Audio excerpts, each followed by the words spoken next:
Let me apprise you with novel soil spectroscopy technology for soil health assessment.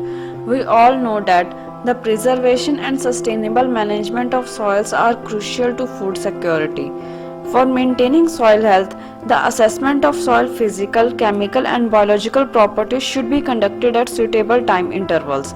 Since most of the laboratory analytical procedures are time consuming, laborious, and costly for large scale sample analysis, we need rapid and accurate soil testing methods using advanced tools to prepare and revisit crores of soil health cards of farmers for fertilizer prescription and other practices of soil management.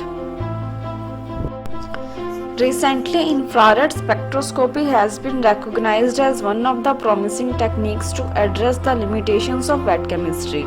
The near-infrared and mid-infrared methods are emerging as a new tool to obtain fast, reliable, and economic estimation of soil characteristics for sustainable management. These techniques, when combined with multivariate calibrations, can provide estimates of several soil properties in a single spectrum.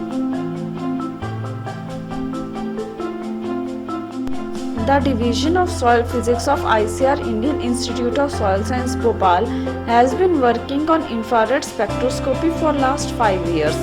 The institute collected more than 2000 soil samples in major soil groups of India such as vertisols, inceptisols and alphisols.